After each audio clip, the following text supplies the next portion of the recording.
안녕하세요. 법대생TV의 법대생입니다. 지금까지 교과서 편제 순서대로 진행을 해오고 있었고, 저번 시간까지는 임금 파트를 하고 있었는데요. 어제 전교조에 대한 법외노조 통보처분이 위법하다는 대법원 판례가 나왔어요. 그 전국 교원 노동조합 아시죠? 전교조. 전교조에 대한 법외노조 통보처분이 위법하다는 대법원 판례가 나왔는데, 이게 우리 노조법상 약간 의미가 있는 판결인 것 같아서 한번 짚어보고 다시 앞으로 돌아가도록 할게요. 어제 판결로 전교조도 이제 법외 노조가 아니라 법내 노조가 되었는데요. 그렇다면 법외 노조가 뭔지, 법외 노조는 법내 노조랑 어떤 면에서 다르길래 법내 노조로 인정받으려고 그 전교조가 7년에 걸쳐서 이 싸움을 해왔는지 를 한번 살펴볼게요. 이 주제는 공인노무사 시험에서도 중요한 주제니까 같이 한번 잘 외워봐요. 그리고 저번에 GH 리님께서 평균임금 관련해서 평균임금이 현저히 부당하게 많거나 적게 상정된 경우를 궁금해 하셨는데, 그 부분에 대한 업로드가 좀 늦어지는 점에 대해서 심심한 사과의 말씀 올리고요. 오늘 이 판례 최선을 다해서 한번 만회를 해보겠습니다.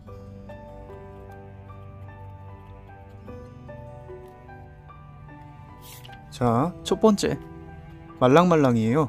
늘 그렇듯 말랑말랑을 통해 판례를 외우기 좋게 뇌를 말랑말랑하게 해드릴게요. 세 가지 꼭지에 걸쳐서 설명드리려고 해요. 첫 번째는 법외노조가 뭔지 살펴보고, 두 번째로는 법외노조에 적용되지 않는 규정, 적용되지 않는 규정을 살펴볼게요. 그리고 마지막으로는 일반 법외노조가 어떤 법적 지위를 갖고 있는지 함께 살펴볼게요.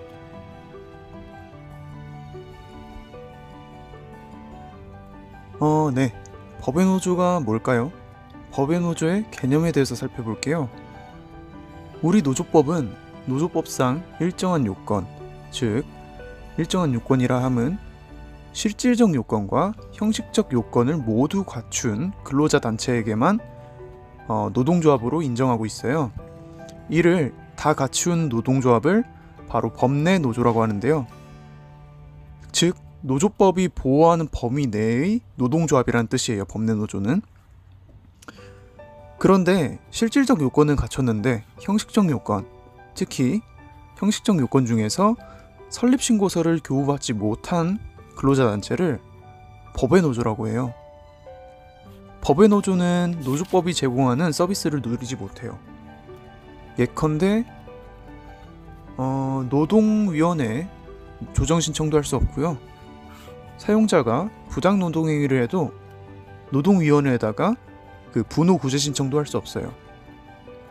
그러면 이제 법외노조의 개념을 살펴봤으니까 밑에서는 법외노조에 적용되지 않는 규정을 한번 살펴볼게요.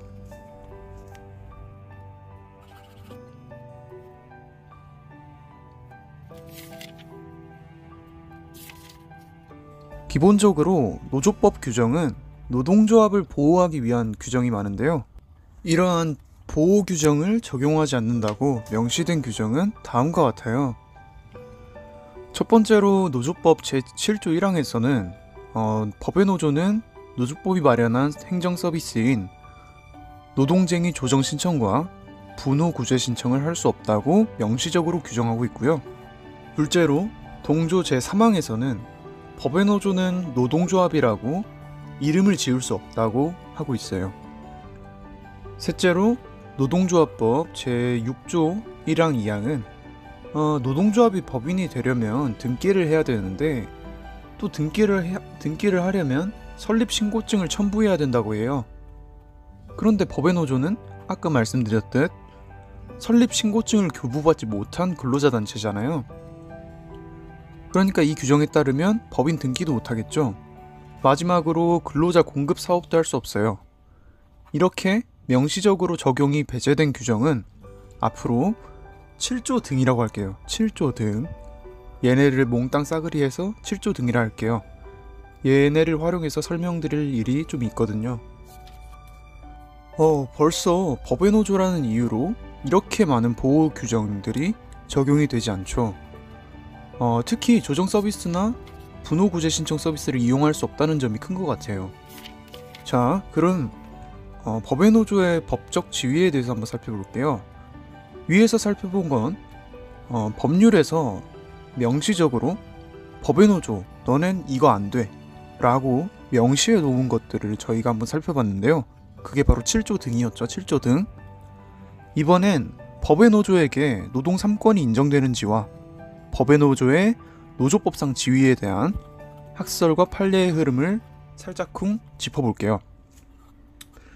혹시나 해서 말씀드리는데 노동 3권은 단이에요. 단결권, 단체교섭권, 단체행동권 헌법에 나와 있어요.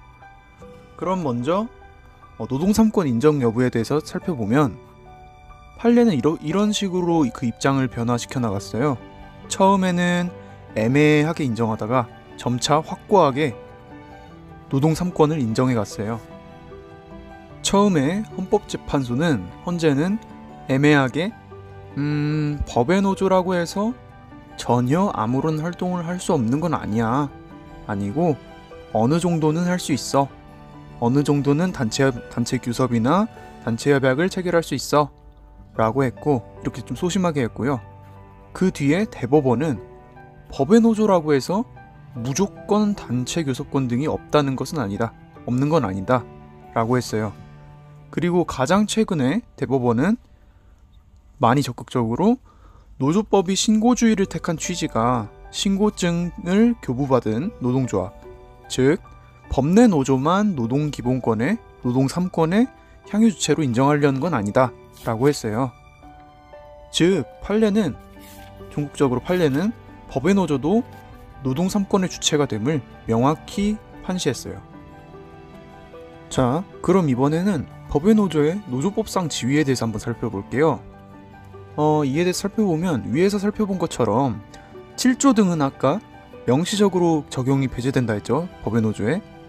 그리고 정당한 단체 교섭, 단체 행동에 대한 민형사 책임을 면제해주는 제3조 4조는 법의 노조라도 노동 3권은 인정되니까 아까 살펴봤죠? 법의 노조라도 노동 3권이 인정되니까 3조 4조가 적용되면 이견이 없어요. 즉 7조 등이 적용이 배제되고 3조 4조가 적용되면 이견이 없어요. 근데 그 외의 노조법상 규정은 어떨까요? 얘네들이 법의 노조에 적용될지에 대해서는 학설과 판례가 갈려요. 학설을 살펴보면 면책적 지위설은 법의 노조에 대한 민형사 면책을 규정한 제3조 4조만 적용을 인정하고 나머지 노조법 규정은 싸그리 적용되지 않는다고 보고요.